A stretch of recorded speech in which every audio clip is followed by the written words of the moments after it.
Hi, this is Bo from Bo to Fitness, and today I wanted to do a quick video on why I'm not a fan of the keto diet and why I don't really believe we're designed to be humans as a whole thriving on a keto diet. So, in the interest of creating an open dialogue, sit silently and watch this film.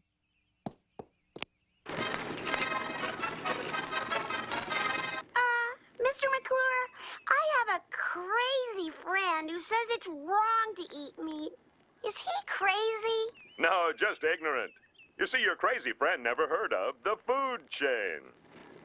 Now, this is a topic that is a very complex one. If I were to just rattle off one or two reasons why I'm against, the keto diet, I'm sure there'd be, a million responses as to, well, what about this and what about that? And it's easy to really debunk when you just have one or two ideas or reasons as to why, you're opposed to something. Just ask this scientician.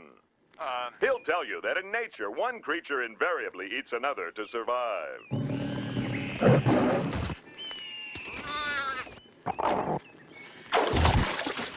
But for me, the evidence is just so overwhelming. I feel like there is just so many reasons why the keto diet is really not optimal for long-term health that I really want to try to touch on as many of these things in one video as I can.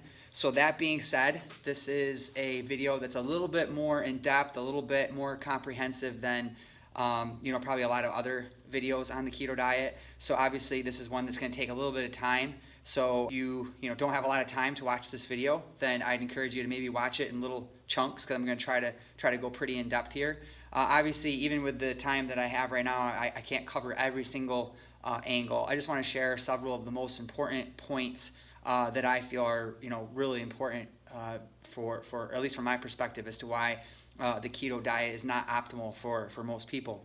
Now you can see up here on this board I put lists of all sorts of things, and because these are all different reasons why I believe that we're really not designed to be on a long-term kind of chronic keto diet. I mean by essentially being in chronic ketosis all the time. And what I'm going to do is I'm going to go kind of one by one, and I'm just going to erase these things. So pretty soon this whole board will be empty. I'm just going to erase these things as we go, as I touch on them, and try to give you as many arguments as I can in a kind of a holistic view as to why the keto diet is not really the most optimal, diet to be on.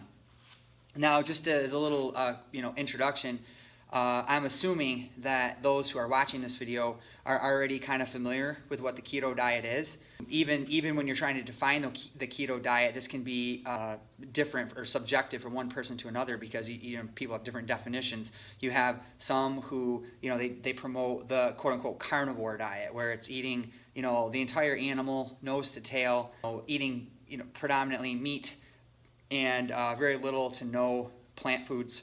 You have others who follow more of an Atkins style, which maybe not technically a keto diet, it's more of a low carb diet where they might be having a decent amount of protein, whereas true keto diet tends to kind of keep protein and carbohydrate low, oftentimes under the the idea that you would be trying to minimize insulin production, as in not only from carbohydrate but protein can also promote the production of insulin. And so it's a high fat, maybe as much as 80% of calories are coming from fat, and a very small amount coming from carbohydrate, little to none, and the rest coming from protein.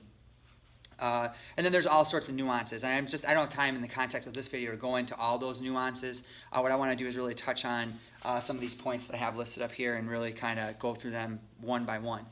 So to begin with, I want to use what I feel is probably the most powerful argument, and it is one that's not really scientific per se, but in some respects it is, and that's the natural argument. The idea of being that we're not really naturally designed to be in ketosis. So the natural argument, you can look at this from many different angles, but one of the most important has to do with our natural physiology, anatomy, and you look at humans, and if you were trying to determine what type of food they should be eating, you look at everything from our digestive systems to our hands, to our teeth, to our jaws, to our neck muscles, to our the fact that we have trichromatic vision, the enzymes that are in our mouth, the lengths of our colons, and so on. And you do a comparative anatomy study. You look at other animals, and you see that animals that are designed to eat meat and to eat lots of it have very unique, distinctive features that enable them to really thrive in that type of diet.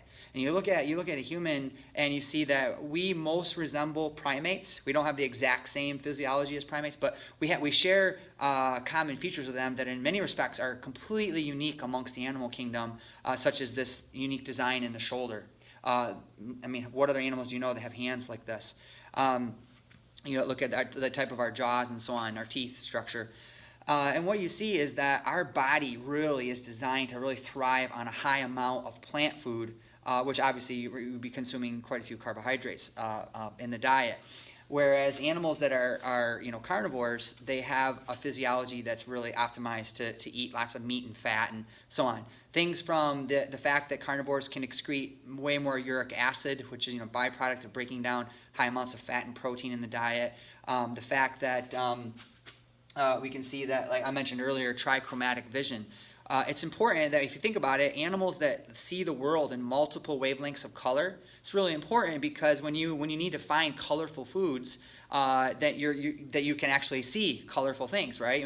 Primate looks up into a tree, they're going to see that tree very different than if a lion looks up into a tree, or a dog or a bear. Most of these animals have monochromatic or dichromatic vision. They only see 1 or 2 wavelengths of color because it isn't as important to them. They have enhanced sense of smell and hearing, and they have these bodies that are equipped to run down this animal and kill it and eat it as nature serves it up. So, the fact that we have trichromatic vision, we share this with other animals that are predominantly plant eaters. We also have starch digesting or carbohydrate digesting enzymes in our mouth, which many of these obligate carnivores like cats and whatnot do not. If you look at our stomach volume, it's very small relative to animals that typically eat lots of meat. Interesting sort of a psychological feature that gives us a big clue is the fact that we don't have predation mentality in the same way that a true carnivore meat eater does. What's wrong, Lisa? Didn't you get enough lamb chops? I can't eat this. I can't eat a poor little lamb. Lisa, get a hold of yourself. This is lamb, not a lamb. What's the difference between this lamb and the one that kissed me?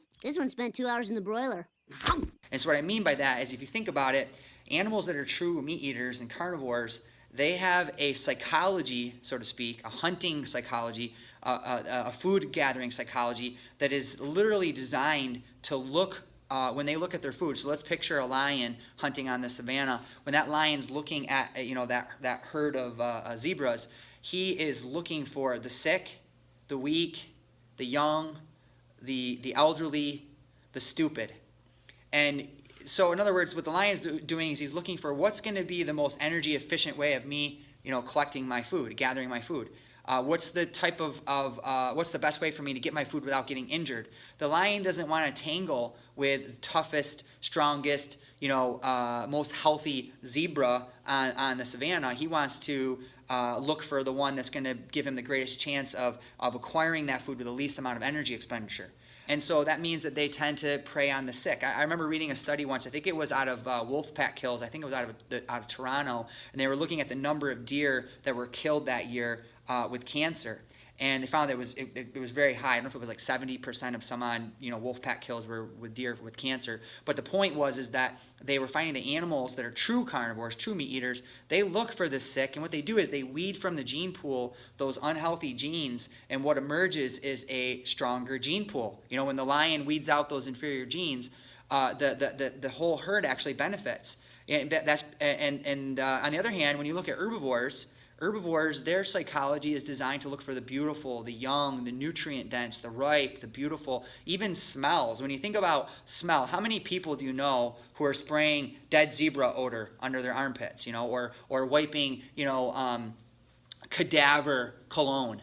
How would you like to wake up to the smell of dead animals? Neighbors in Oak Cliff are complaining about the foul odor. They say it's coming from a business on Cedar Crest. And today, Damon Fernandez reports the city went to investigate. You ever see a cologne called cadaver cologne? No, you don't. What do we put on our bodies? We put on the smells of flowers and fruits and essences from bark and trees and plants. plants, right? Why do you think we do that? Because we're attracted to scents that are the same types of scents that we find in nature are telling us that these are good things to consume and to eat, and they're safe and they're good for us. Today we smell love potions of the wild. Let's talk about that. I am told that magical love smellicorns are going to fly down in front of us, and then there are scents applied to them that we are going to smell and then see if we can guess what animal it is supposed to attract. Yes. Oh gosh. Oh my golly. Golly wally gee. Oh, that made the top of my head tingle. Now, first of all, the ones that come from animals, we're using only the natural stuff. So we're not using synthetic. So this, if it comes from an animal, this is from an animal. Stir food. Take it away. Oh gosh. How could you be attracted to that? Instant headache. I'm glad I'm a human, man. You're a twisted animal, man. Doing wild things. I mean, I like a good cologne, a good fruity perfume, but I don't like that. Animals that are true carnivores, I mean, you ever see a dog just want to roll and another dead animal, roll on a carcass, and you're walking your dog along the road and you see a dead animal on the side of the road. You're like, oh, you're making the big detour around the thing, you're plugging your nose, right? Because your natural psychology says, oh, that's disgusting, I don't want anything to do with that, right? But your dog, he's doing just the opposite. I mean, you're trying to, pull him away. What are you doing? Huh? You're not going to carry that home. Because he's moving, his natural instincts say, that's food for me, that stuff's going to be good, right? Because he's a true carnivore, or I guess technically you could say omnivore. But he's eating, he's following his natural instincts. If we just follow our natural instincts instead of using, I don't want to say we don't want to use our reason and logic, but the problem is that our reason and logic can oftentimes get us into trouble. I like how anthropologist Catherine Milton put it. She said, I believe her exact words were, we can put men and women on the moon, but we certainly don't appear to know what to put on our own dinner plates, or to be able to agree as to what we should put on our own dinner plates. And so she's saying, here we have all this science and reason and logic. Right, so the compression and expansion of the longitudinal waves cause the erratic oscillation, you can see it there, of the neighboring particles. In knowledge, and yet we can't agree about what we should be eating. You got the whole low carb community, and the keto group, and the low fat and the high carb and all and so on. And yet they keep going back and forth trying to use all these scientific arguments. And I would just say, why don't we just use common sense? Come on, Jimmy. Let's take a peek at the killing floor. Don't let the name throw you, Jimmy. It's not really a floor. It's more of a steel grating that allows material to sluice through so it can be collected and exported.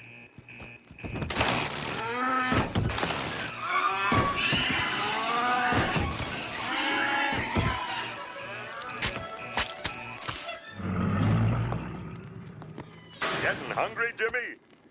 I mean, think about it. When an animal is looking for its food in the wild, it is able to gather it with a very high degree of efficiency. Its body has the built-in tools to acquire that food with efficiency. What kind of food can we acquire efficiently? I love the show Naked and Afraid. You watch the show and you see people, two naked people walking through the jungle looking for something to eat. And if you ever watch the show, what you're going to find right away is if they ever come upon a fruit tree, they're like so excited. They're like, oh my God, all we got to do, reach up, pick it, put it in your mouth and eat it. And that's the very little energy expenditure, right? Holy crap. Kind of mucusy looking, but sorry, baboons. I'm eating all your foods. You guys tried these? These are so good. I think Holly will change her mind when she tries these.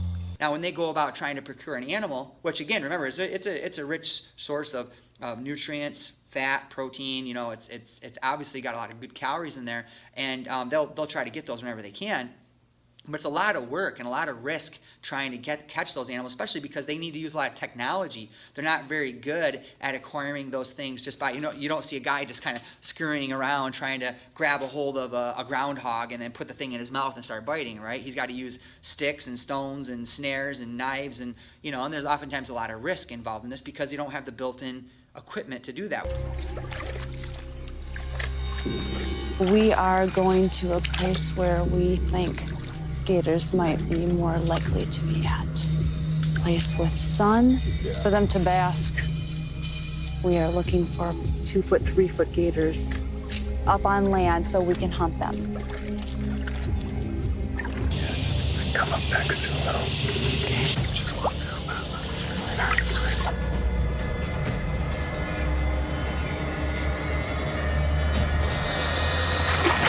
Holy crap.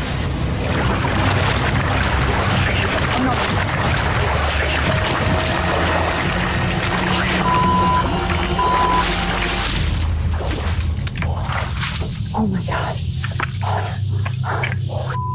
We're not messing around with something that big. We know our limits. We do have the built-in equipment to reach up and, gather a piece of fruit, or to reach down and to pick, a plant from the ground. And so it makes sense that our natural physiology is really geared and hardwired toward eating plant foods predominantly. Don't kid yourself, Jimmy. If a cow ever got the chance, he'd eat you and everyone you care about. And I'm not trying to say that we would, never eat any animal foods, but it should, make sense that we would be eating predominantly plant foods. Another common sense, kind of neat thing is you look at when we eat our food, animals that are true carnivores, they bite off chunks and swallow it whole.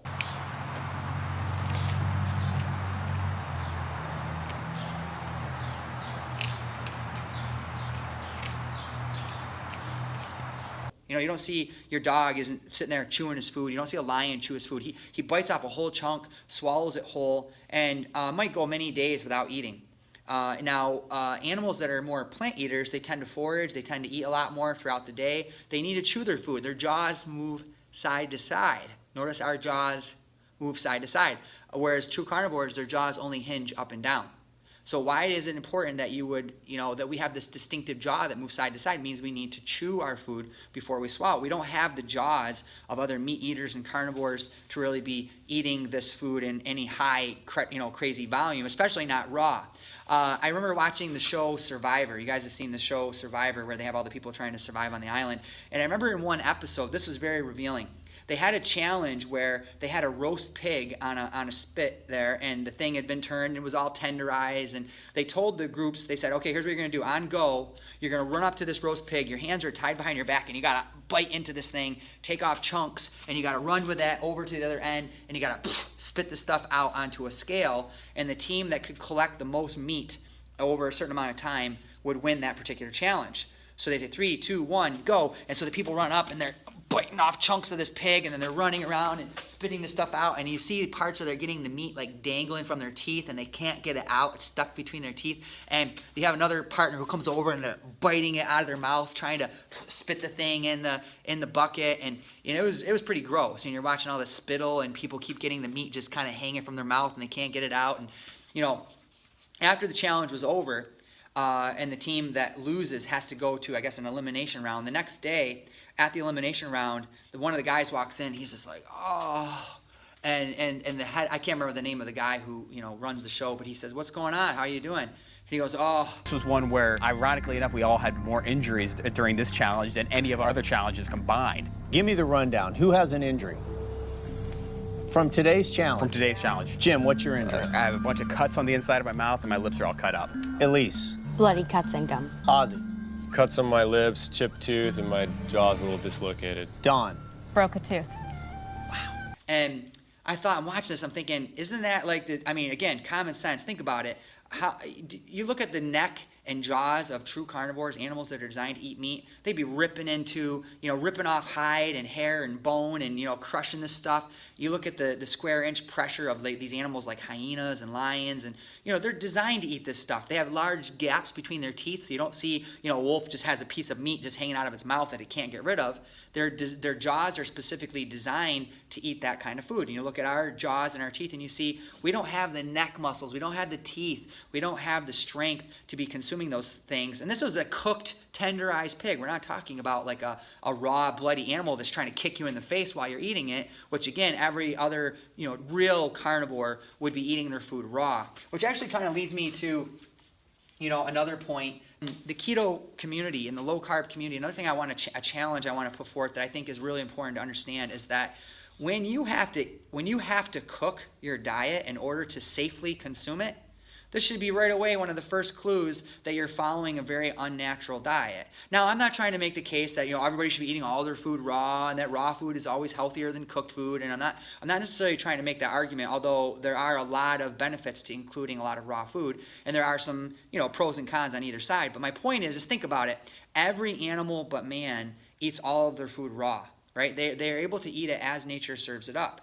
And so when you adopt a diet where you can't even eat the diet unless you cook everything, and that's so that you don't get sick and die, right? Because we know that these foods are, have parasites and bacteria and, things like E. coli and salmonella and these things that are, in these animals, and when you're eating meat and things, the risk of getting sick is really, really high.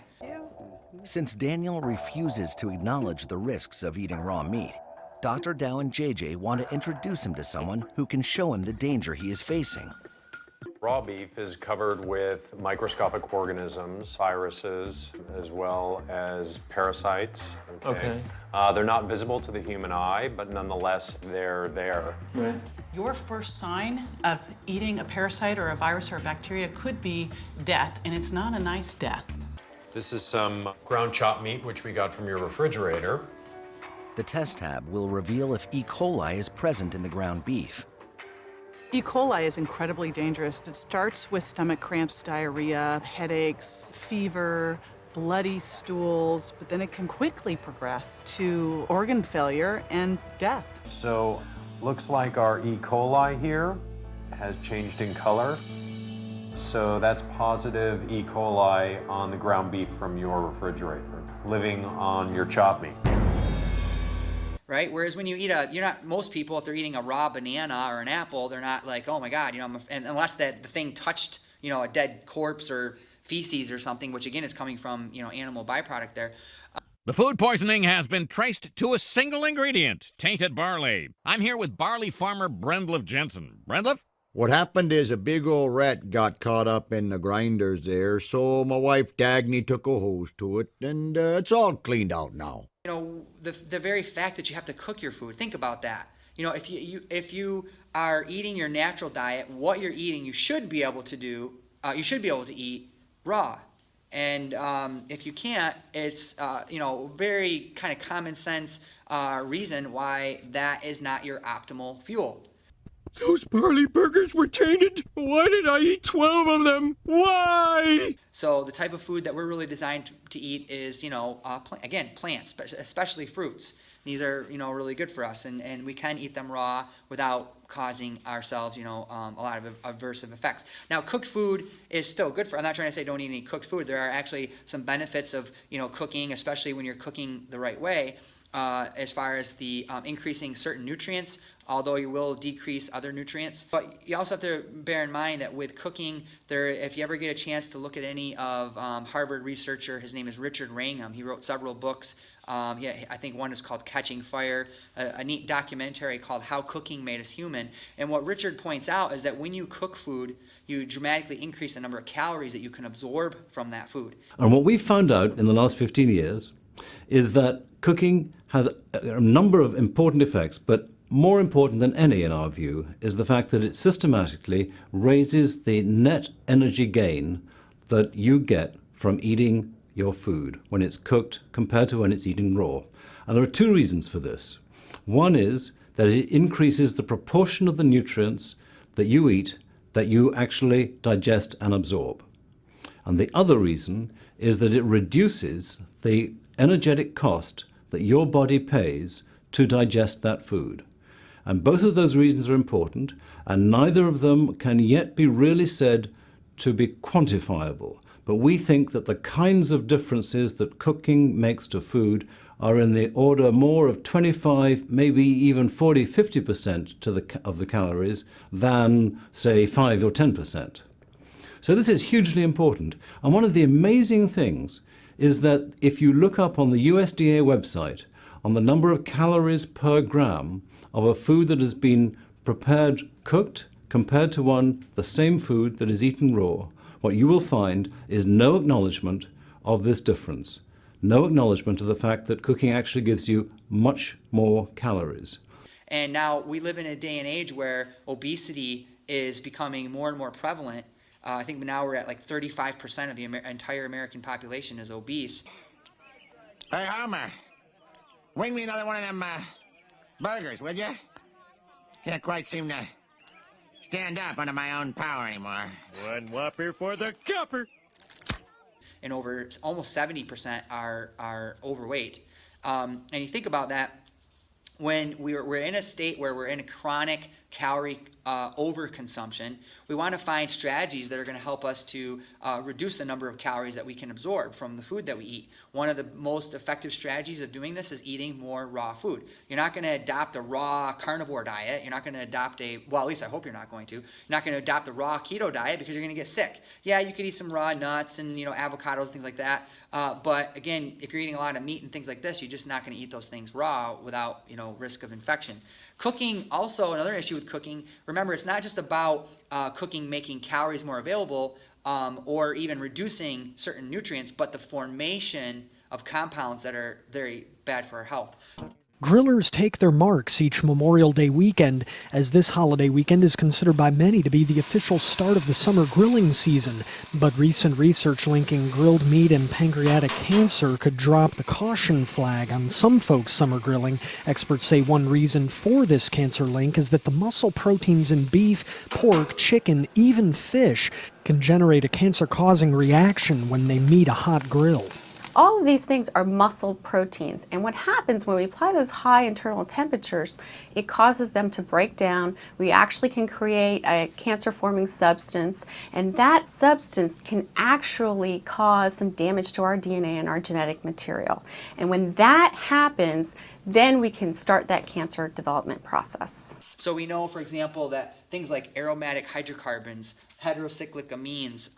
We can look at things like acrylamide that is found in foods that have been cooked, even in plant foods, that have been, particularly things that have been fried in oil, like think like potato chips and French fries. These chemical carcinogens that are formed when we cook food at high temperatures.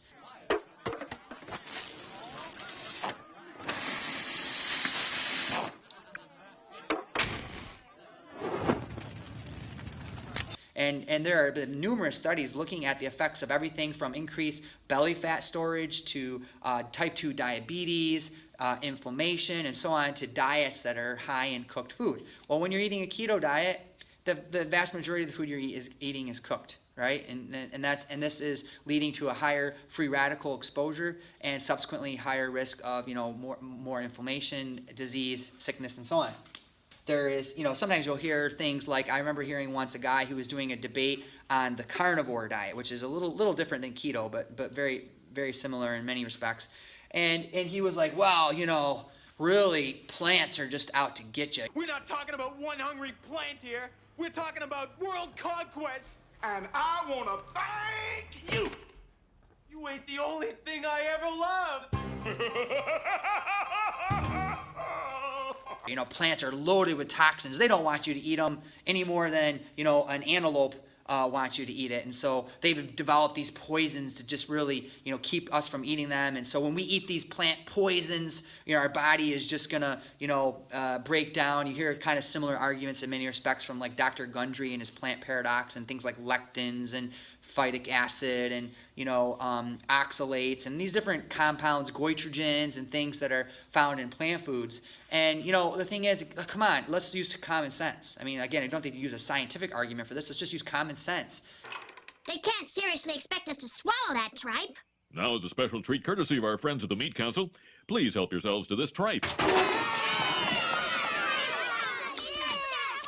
it! Stop it! Don't you realize you've just been brainwashed by corporate propaganda?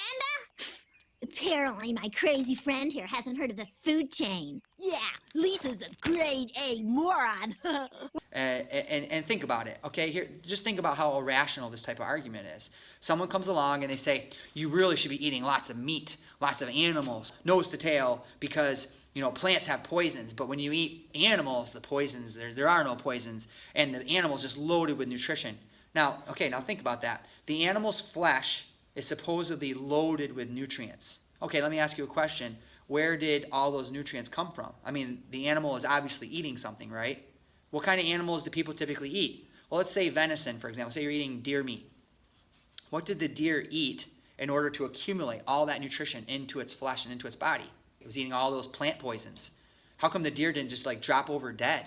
I mean, it's amazing the deer is even still walking around with all those toxic plant poisons that it's consuming. How in the heck did it ever, get any of those nutrients in its body by eating all those toxic plants? I mean, it's ridiculous when you think about it, right? Obviously, there are, millions of species of animals that eat plants every day that are thriving and that have very healthy nutritional composition of their bodies, right? Because of the plants that they're eating. So to try to make an argument that we shouldn't be eating plants because they're full of poisons is just ridiculous. Now, am I trying to say that there are not problems with certain plants and there's certain toxins and things that we want to be careful of? No, I'm not trying to say that you can just eat anything you want. The point of this is just that we, if you're eating smart and you're eating the right kinds of plants and you're, preparing them in certain ways, you're going to mitigate that. And remember that just because meat has toxins and things that they have to worry about too. I already mentioned bacteria. We have parasites you have to worry about. We have things like new 5GC. Aromatic hydrocarbons, benzopyrene, mercaptans. We have choline, carnitine, which lead to the synthesis of TMAO in the gut. We now know that trimethylamine oxide is synthesized in the gut by bacteria when they're exposed to substances like carnitine and choline, which are found predominantly in these animal foods. And so we know that, for example, the New England Journal of Medicine published a study where they actually asked vegans. And I'm not even saying that you have to be a vegan. I'm just pointing this out, that they asked vegans in the name of science to eat a steak just so that they could see, how much of this TMA and TMAO was synthesized by bacteria in the gut. And they found that it was practically non-existent in these people. And this is because they lack the bacteria because their diet was so predominated by plants to synthesize this basically carcinogen, a compound that is now known to lead to damage to blood vessels and maybe even be linked to certain types of cancers. Another good question, this is kind of a common sense one, again, back to that natural argument, is why would you do a keto diet in the first place? Like, what's the point?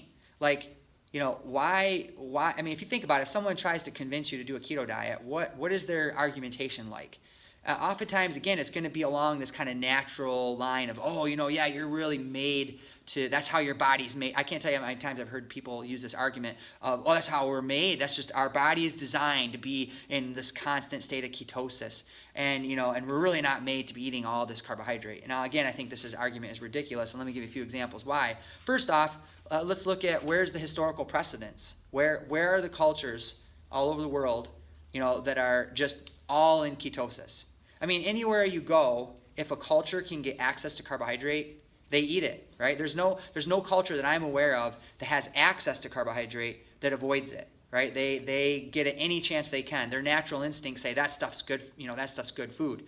The only cultures you see that are eating these higher protein, higher fat diets are where there is none of this. There's none of these carbohydrate foods are available. And you can make a very strong argument that these diets came later on. They were not the natural state of man. So if we believe that humans came out of Africa and migrated across the continent into, say, the Arctic and whatnot, so let's use the Inuit, for example, we see that when they moved into these colder climates and they were no longer had access to these tubers and roots and fruits and melons and things like this that were traditionally consumed in the the African savanna, then all they were eating now was fish and seal and whale and meat and caribou, whatever.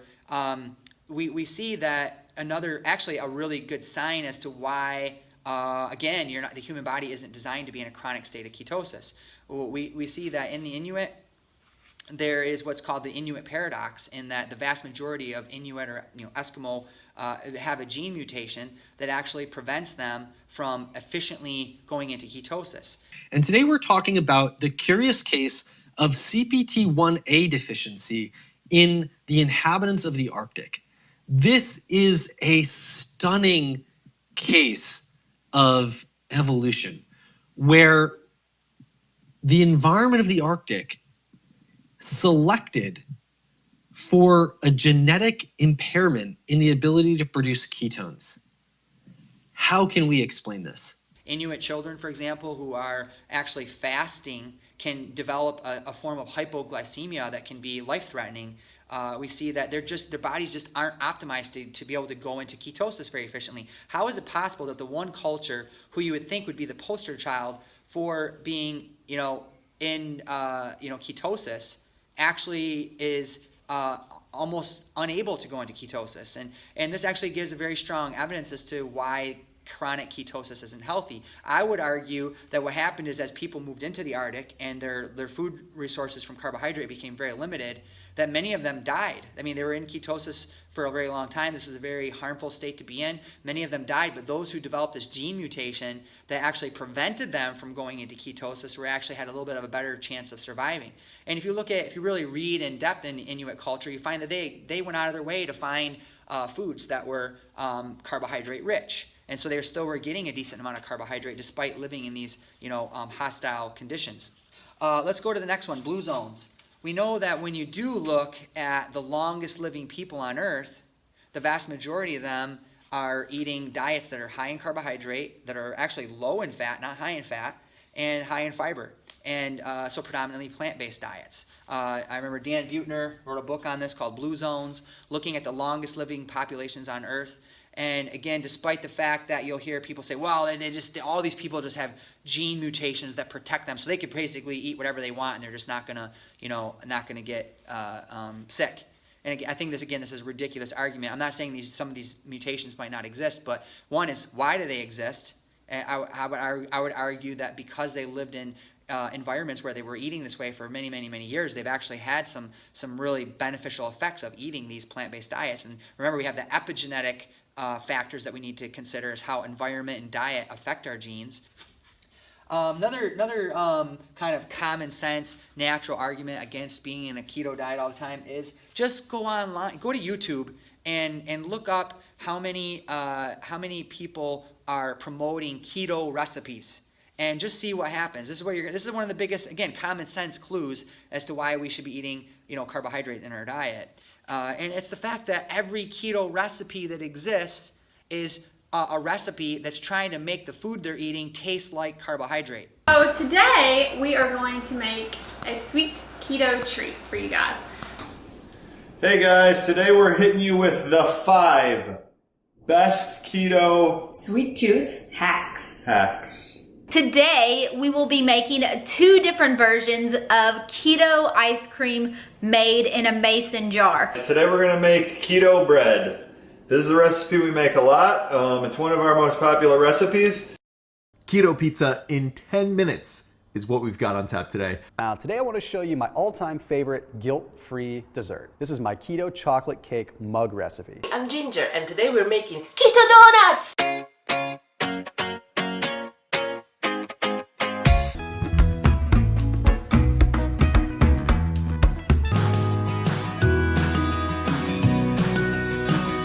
I mean, think about that. Isn't that a little bit absurd? That, think about this. Every animal on the planet eats what it likes.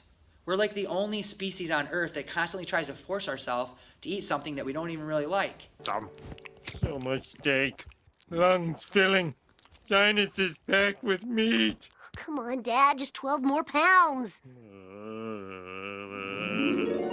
Oh, humans are so ridiculous. He's not even halfway through Walter, and he's already hallucinating.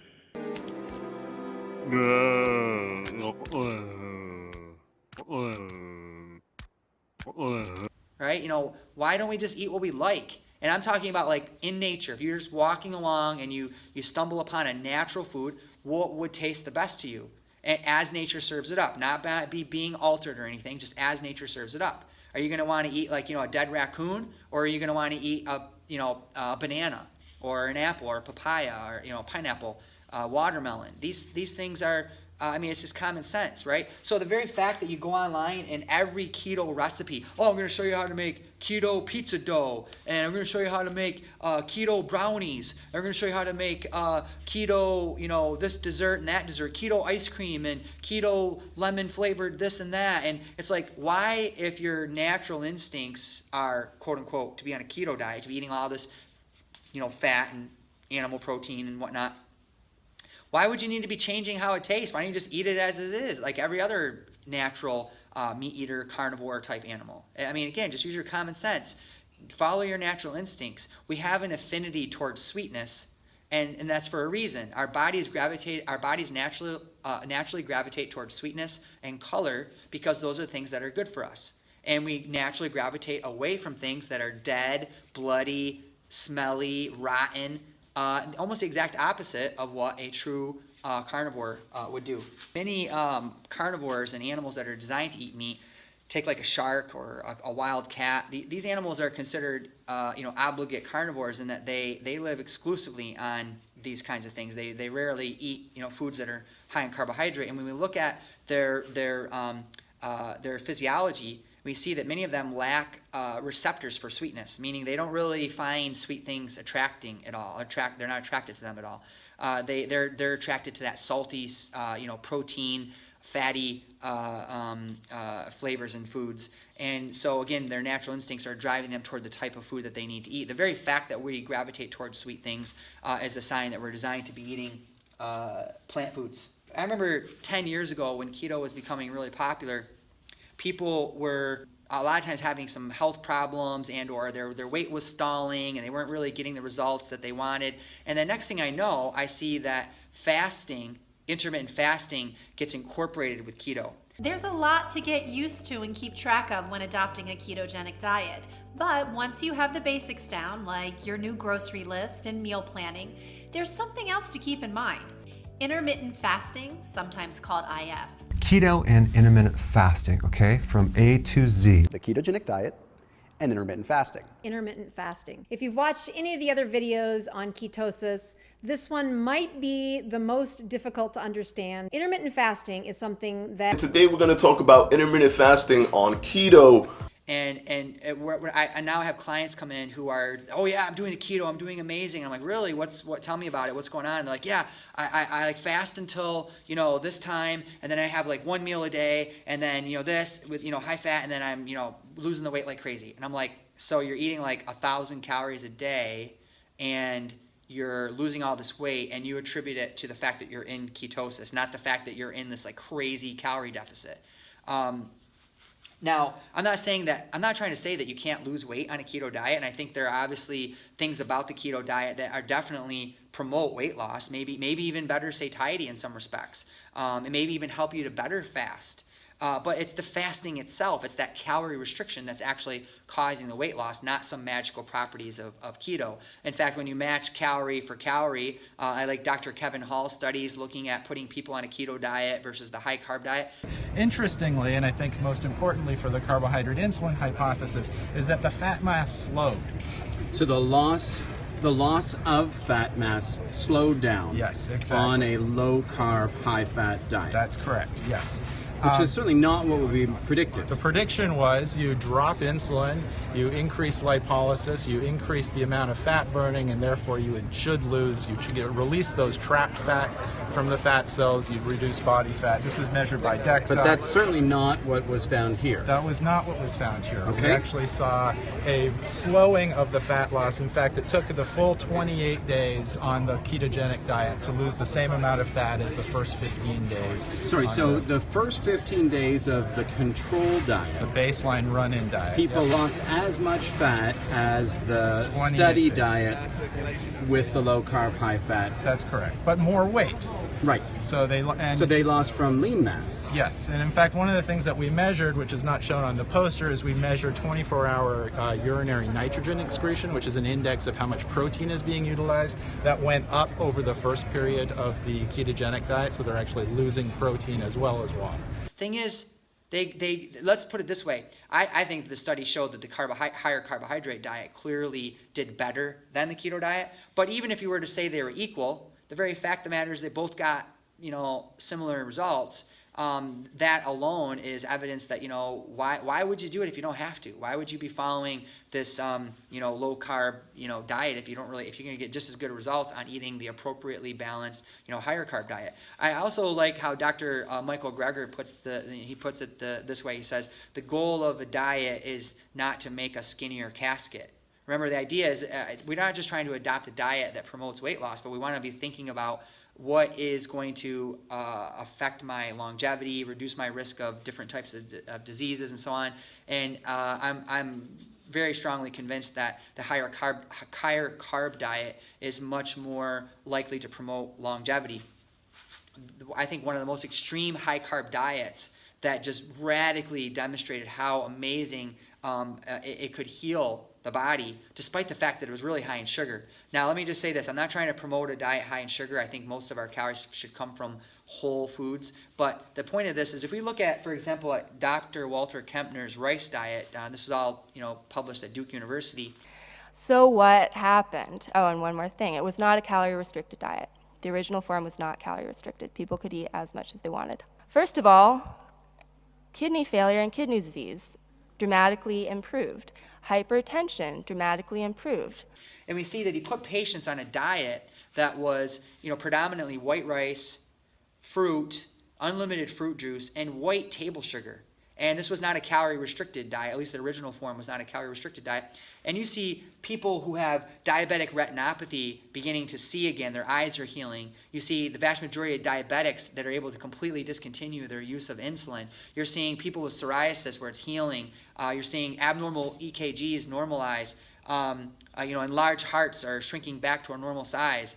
And many, many other examples of eating this really high carb diet. And not to mention, there was a form of the diet that was calorie restricted that resulted in amazing weight loss as well as maintenance after, in other words, weight maintenance after. Many of Kempner's patients were on this diet for years, sometimes over a decade. So it wasn't just a short-term, 30-day, or 2-month thing here. These people were doing this for a very, very long time. It was very low fat, very low protein, very low sodium, very, very high carb diet.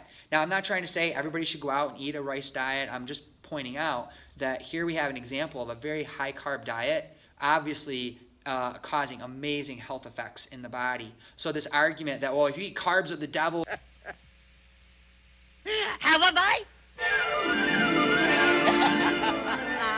Carbs cause cancer, carbs cause diabetes. Carbohydrates do not cause diabetes. I mean, this is another argument that I think is really ridiculous.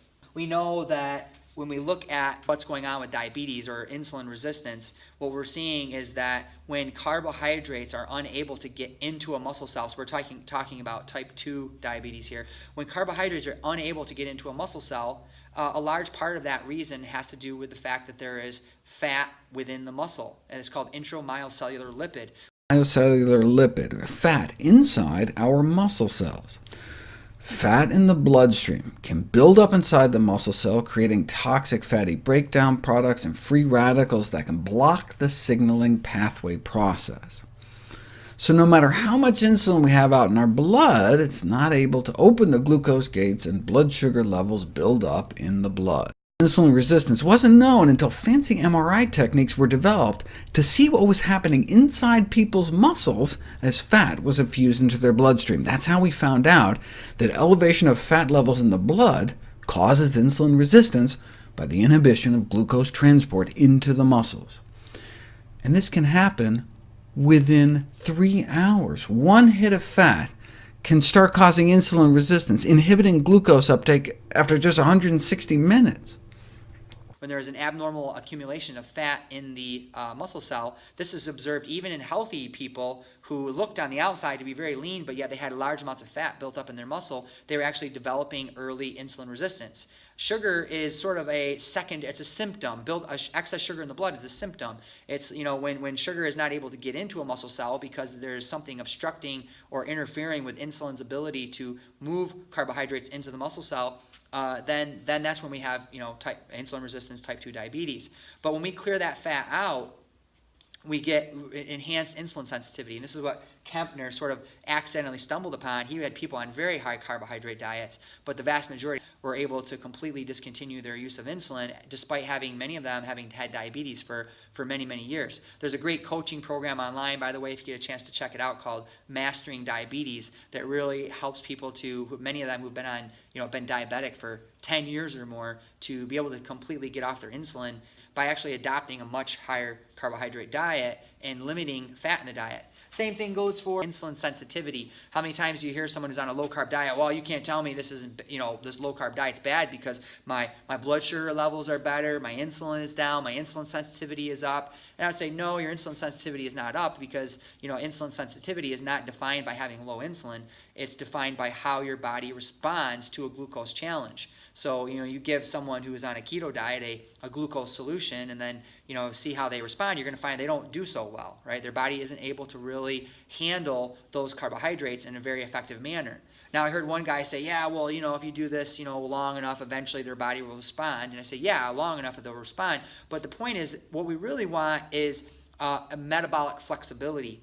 Now, think about, again, another natural argument as to, again, another strike against the keto diet is our body really is hardwired toward to be in an optimal state of health, to have metabolic flexibility. Basically what this means is that, I could be going several days where all I can get access to is protein and fat foods, maybe meat, for example, and my body's able to switch to burning that for fuel. But then when I get back to my carbohydrate sources, tubers and roots and things like that, it can switch to using predominantly carbohydrate for fuel, and then I can go back and forth between these different types of fuel. Now, the primary fuel for the body, I would argue, is mostly carbohydrate in our historical past, rather than these low carb paleo diets that try to argue that we were eating all this meat and whatnot. I think the evidence is lacking. We can look at prestigious journals like Nature and see that there's evidence that even cavemen were had seed grains in their teeth and were eating lots of carbohydrate, despite the idea that people try to claim they were eating all this meat. But think about it this way: if you are in an environment where food is scarce, and you never really know what you're going to be able to find from day to day, do you want a metabolism that can only run on one kind of fuel? Or would you want a metabolism that could run on different types of fuel? Well, when you train your metabolism to run on only one kind of fuel, which is sort of what a ketogenic diet does, is really just trying to say we're trying to run your body on fat and get the carbs out. Now think about how much of a disadvantage you'd be in a survival situation if you're out in the wild hunting and gathering, and some days you don't have fat, some days you don't have access to meat. The only thing you can find is tubers and roots. Well, you'd want a digestive system and physiology that would adapt to that real quick, switch over and run on that efficiently until you could get back to these other kinds of food. You want to be able to have that metabolic flexibility to move back and forth. I think that there's a lot of things that we do from a dieting standpoint that, for lack of a better term, piss the metabolism off. The body has the ability to function off of fat as fuel, but primarily we're working between this fat burning and this carbohydrate burning, right? It's just how we function. So when we're typically lower intensity exercise, then we're burning more fat as rest. And of course, it's highly individualized. And if we're doing more intense physical activity, then we're utilizing more carbohydrated fuel. Metabolic flexibility is just the ability to jump between these two, depending on the demands. And I believe that it's highly advantageous to maintain balance within this flexible atmosphere, right? So that we don't get lost down one pathway. And when we focus on one dieting methodology, then it's easy to get too far down one of these pathways. To the degree that we're potentially compromising our ability to utilize another pathway. If we get too far down the ketogenic pathway and just using fats as fuel, if we focus too much of our time and energy just on that for too long, we potentially lose the ability to metabolize those carbohydrates. Absolutely. Which can be beneficial for us. And by going down that one pathway and having the body just focus on utilizing fats as fuel, then we're essentially blocking our body's ability to utilize those carbohydrates, or we're just down-regulating that enzyme activity to utilize carbohydrates as fuel, and vice versa. And when you start to go to one extreme and say it's all high carb and no fat, or all high fat and no carbs, you really interfere with your body's natural metabolic flexibility when the right kind of diet is consumed on a regular basis. We can also see that when we go to some of the most elite athletes on earth, when it comes to strength and high intensity exercise. So for example, we could look at CrossFit. How many CrossFit athletes do you know who are at the top level, who eat little to no carbohydrate, who are in ketosis? Has anyone ever won the CrossFit Games that's on a ketogenic diet? Just one person. Is there even one? Now, I highly doubt it. I've read a lot of the interviews with, past CrossFit champions like Annie Thorstoder and Rich Froning and so on. And if you watch any of their YouTube channels or, go to their Instagram accounts and whatnot, and you start looking at, what they're eating and what they're posting, they're eating absurd amounts of carbohydrate. And yet they're just shredded, they're muscular, lean, supposedly the fittest man and woman on earth. And so, the very idea that you have to be in a ketogenic diet to be healthy and to be fit, I think, and to be strong and so on, I think is ridiculous. I think that the evidence strongly favors that, especially when it comes to anaerobic, high intensity exercise, that a higher carbohydrate diet is really where you're going to thrive. Lower carbohydrate diets or low carb diets might be better for, as far as, at least from a performance standpoint. I'm not even sure if this is accurate, but as far as aerobic exercise or lower intensity type movements. But it makes sense that, when you're walking around and moving around, naturally your body uses fat for fuel. And so, and that's the way it should be. When you eat a meal that has carbohydrate in it, for an hour or 2 or 3, your body uses predominantly carbohydrate, but if we watch that insulin fall, we see the body moves back into burning fat for fuel, and you should have this oscillation between carb burning and fat burning and carb burning and fat burning as you go throughout the day. You don't need to be in this chronic state of fat burning all the time. I think that you could also make a strong argument that being in a state of chronic ketosis, which is oftentimes referred to as a starvation mimicking or a fasting mimicking state, as though that's a good thing, is a little bit inaccurate. Inaccurate in the sense that being in ketosis while eating lots of fat is not the same thing as actually fasting. While yes, there may be a lot of the similar physiology, it's not the same thing. When you're in a positive energy balance, there are going to be different things going on inside the body that are not as good as when you're in that slightly negative energy balance. Now, that being said, being in a negative energy balance state or a catabolic state, or even in tricking your body into thinking it's in a fasted state for very long periods of time, in the long run, I think is going to come back to bite you. Remember, we need to have a balance between anabolic and catabolic processes. We don't always want to be in, always overeating or undereating or tricking the brain into thinking it's in one of those two states, because there's going to be negative consequences for either of those extremes. We know that when you're in a fasted state, that the brain is literally, it thinks that you're starving, right? And so what is the brain naturally going to do in order to try to keep you alive? It's going to do everything it can to slow down energy expenditure. So it's going to want to reduce your overall energy expenditure via activity. So you're not going to want to move as much and certainly not move as fast. It's going to slow down metabolic rate. So you'll see a slowdown in metabolism. And you also notice some studies on low carb diets, long-term low carb diets can oftentimes have a negative effect on the thyroid. You're going to see basically, you're going to see a lot of these starvation mechanisms kick in that are not super great to be having in high gear all the time. Let's see here. What else we got?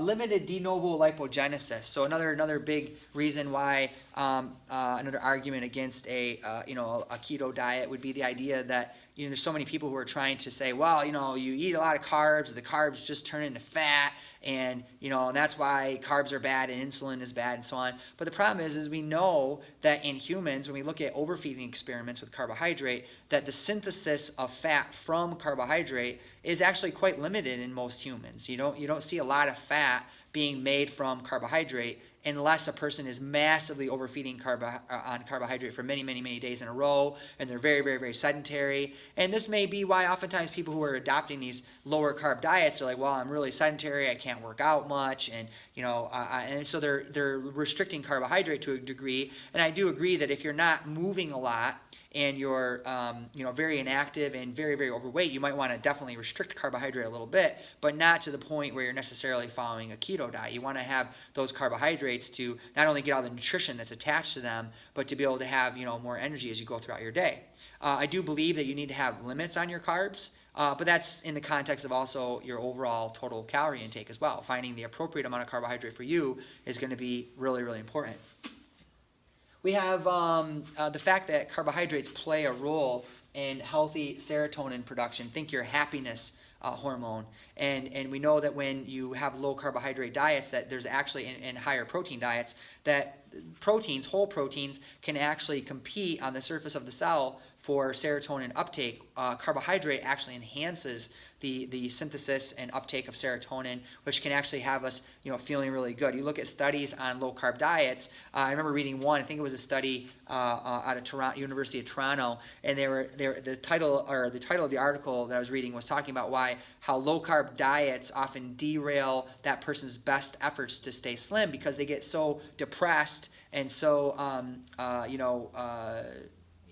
these lower carb diets that they just can't stick to the diet. Every time there are carbs around too, there's a tendency to want to binge and eat carbs. A low carb diet's difficult to stick to. And the reason it's difficult to stick to is because, your natural instincts say to eat carbs. And so when you think about it, it's sort of like telling someone, okay, I want you to go into a cold room and take off your sweater, and no matter what, just don't put that sweater on. I want you to stay cold 24/7. And so the person's in that cold room all the time, and they're really fighting hard every day to, keep themselves from putting on the sweater, even though every day the natural instincts keeps saying, put on the sweater, put on the sweater, put on the sweater. You can only go so long, and eventually you need to start, caving in, and again, following those natural instincts. Microbiome health. So we know that when we look at, now I'll hear people all the time, I'll read articles and see things on, YouTube and so on. And someone's like, oh, the keto diet is great for the microbiome, and my microbiome's fine. I have my bacteria tested and everything looks great. The problem is like, go to the actual people who are, at the Human Microbiome Project, the scientists who are actually doing the work, and see what they have to say. And what you're going to find is they're going to tell you right up front that that fiber and plants are like absolutely vital to the health of a healthy microbiome. You see that in diets that are higher in fat and protein, you see things like increased pH in the colon, which is detrimental to bacteria and can increase the risk of certain types of cancer. You see oftentimes reduced diversity, increased pathobionts. You see higher levels of inflammation. There's a lot of negative associations with these kind of more sulfur digesting, higher protein, higher fat diets. You even see effects on bacteria because of fat as a transporter through the intestinal wall into circulation, triggering an inflammatory and or autoimmune response. And these types of diets, again, are not something that probably our body was really made to be eating on a long-term basis. We could probably go from time to time having higher fat, higher protein, but predominated by the presence of fiber and even certain types of starch, like resistant starch, which increases the production of short-chain fatty acids in the gut, which have a beneficial effect on the health of the lining of the gut and the diversity of those beneficial bacteria in our gut. Generally speaking, you see those who have these higher carbohydrate, lower fat diets have a much healthier microbiome than those who are on these higher fat diets. And we now know that the microbiome is absolutely crucial to our overall health, even affecting our genes and the brain. Gluconeogenesis as another argument. We see that the body's demand for glucose is so important. We have certain cells like the red blood cells that are dependent on carbohydrate, that even if we don't eat carbohydrate, the body makes carbohydrate from other substances like protein just to make sure that we have enough of it. I mean, think about it. Again, if you didn't need carbohydrate, if it wasn't necessary, now and technically that's true, we could eat protein. But the thing is, if we didn't need carbohydrate, why is our body going, bending over backwards to make it when we deprive ourselves of it? Why wouldn't you just eat the carbohydrate? If you're going to make it anyways from eating the protein, why wouldn't you just eat it and have a little bit of carbohydrate and get a lot of those nutrients that come along with those compounds, like those polyphenols and bioflavonoids and the vitamins and fiber and so on that are found in these healthy whole plant foods. Another one is angiogenesis. Angiogenesis we now know is a hallmark of almost all disease, including obesity, cancer, and angiogenesis is the idea of the formation of blood vessels throughout the body that are whether they be feeding a tumor or whether they be feeding fat tissue. Now, if you look at the research on angiogenesis, another clue that the kind of food that we should be eating, almost every single food that has been found to suppress angiogenesis comes from carbohydrates. And in these situations, angiogenesis is out of balance. And when angiogenesis is out of balance, a myriad of diseases result. For example, insufficient angiogenesis, not enough blood vessels, leads to wounds that don't heal, heart attacks, legs without circulation, death from stroke, nerve damage. And on the other hand, excessive angiogenesis, too many blood vessels, drives disease, and we see this in cancer, blindness, arthritis, obesity, Alzheimer's disease. In total, there are more than 70 major diseases affecting more than 1 billion people worldwide that all look on the surface to be different from one another, but all actually share abnormal angiogenesis as their common denominator. So to look for a way to prevent angiogenesis in cancer, I went back to look at cancer's causes. And what really intrigued me was when I saw that diet accounts for 30 to 35% of environmentally caused cancers. Now, the obvious thing is to think about what we could remove from our diet, what to strip out, take away. But I actually took a completely opposite approach and began asking, what could we be adding to our diet that's naturally anti-angiogenic, that could boost the body's defense system and beat back those blood vessels that are feeding cancers? In other words, can we eat to starve cancer? Because what we've discovered is that Mother Nature has laced a large number of foods and beverages and herbs with naturally occurring inhibitors of angiogenesis. So here's a test system we developed. At the center is a ring from which hundreds of blood vessels are growing out in a starburst fashion. And we can use this system to test dietary factors at concentrations that are attainable by eating. So let me show you what happens when we put in an extract from red grapes. The active ingredient is resveratrol. It's also found in red wine. This inhibits abnormal angiogenesis by 60%. Here's what happens when we add an extract from strawberries. It potently inhibits angiogenesis. An extract from soybeans. And here is a growing list of our anti-angiogenic foods and beverages that we're interested in studying. So now if you look at the list of angiogenesis foods, things like green tea and berries and, like blueberries, for example, raspberries, soy, a lot of these plant foods that are really, in some respects, even more powerful than drugs at suppressing abnormal angiogenesis. And yet you look on the list and you're, okay, where's the animal foods? There's got to be a bunch of animal foods on here, or high-fat foods. We find, like in fish, I think is another one, you find the omega-3s, which, where are the omega-3s coming from? Fish aren't making omega-3s. Omega-3s come from plants. They come from the sun, and we see the fish that are eating algae or eating the bugs. They're eating substances that have come from plants and absorbing them into their body. And so, again, we're seeing that plants are really the way to go when it comes to optimal health, especially carbohydrates. Now, another great one is the fact that we see that there's only one diet that's been proven to reverse heart disease. I'm not talking about managing heart disease. I'm talking about reverse heart disease, and it's not the keto diet. Now, is it possible that the keto diet could have favorable improvements on cholesterol? I've seen lots of people who have said that they've had, beneficial effects. But then again, I've also seen lots of people who've had negative effects, and this may lead to, things, for example, gene mutations like the APOE variations that may potentially increase cholesterol from actually eating cholesterol. But my point is that while they may have favorable effects in some people, that this isn't necessarily a reversal of heart disease. And is it possible it could? Well, maybe down the road. I haven't seen any studies to indicate that it does. Diagnosis? Delicious. I've got the prescription for you, doctor.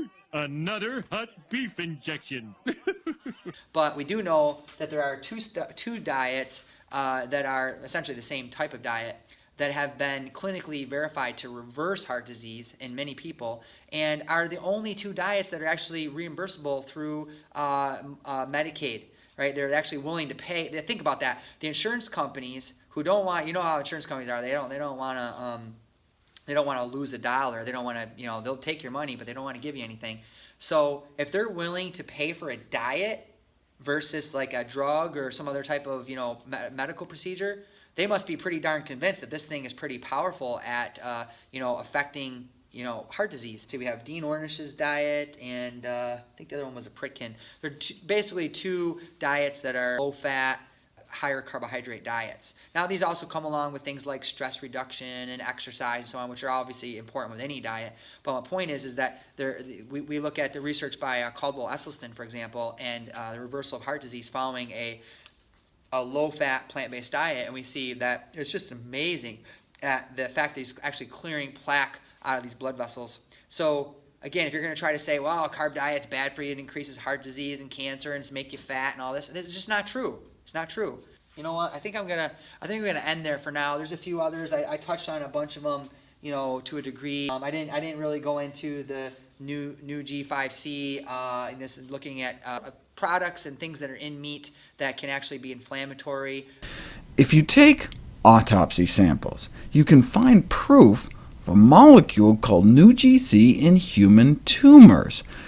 You can see it stained brown here in human breast cancer, melanoma, ovarian cancer, brain tumors. Now, this mystified researchers because human beings are genetically unable to produce this substance. But other animals can. Maybe, the researchers proposed, human beings absorbed it from eating other animals. Well, to test this, because it's found in animals and animal products, the researchers had to first eat vegan for a few days to clear their system, no animal-derived ingredients in foods or drugs or shampoo, and then they basically drank a glass of diluted pig mucus, and within days this invading meat molecule could be found oozing from their bodies, in their saliva, urine, even their hair clippings.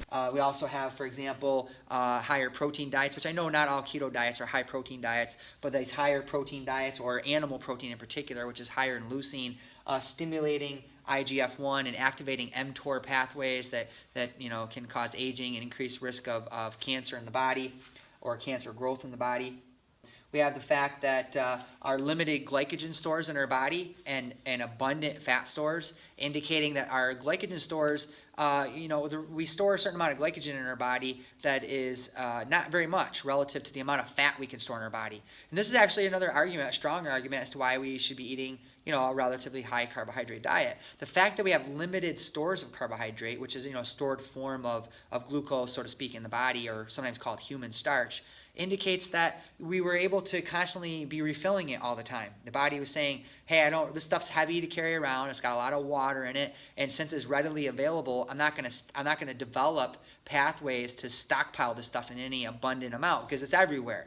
Right? Now, on the other hand, fat, which was relatively scarce, we see the body has developed saying, hey, this stuff I can't find everywhere. I don't see fat trees everywhere. It's hard to get animals when they're always running away. So anytime I can get some of this stuff, I'm going to stockpile and save that stuff up. And this is also reflected in our body fat stores. So the predominant fatty acid in seed oils, for the most part, is linoleic acid. And between 1961 and 2008, there's been a dramatic increase in the proportion of linoleic acid in body fatness, in body fat. It's gone from about 8% to about 20%. And those changes are also reflected in breast milk composition. Now, we even see that when we look at satiety research, that fat is the least satiating of all the macronutrients. We know that carbohydrates and proteins are much more satiating than fat. In fact, one of the real fascinating studies on this was published in the European Journal of Clinical Nutrition by Susan Holt, the lead researcher of the study, pointed out. She says, we were kind of surprised. We kind of thought that fat would be pretty powerful, but we find it's the least satiating, especially within a given meal. Fat tends to exert its effects on satiety later in the day. Maybe many hours after you've eaten a meal. So the breakfast meal with fat in it might help you to eat less maybe later at dinner time, but it's not going to actually help slow down that given meal. Carbohydrates and proteins are much more potent at suppressing our appetite. In fact, the production of insulin is a very potent satiety hormone.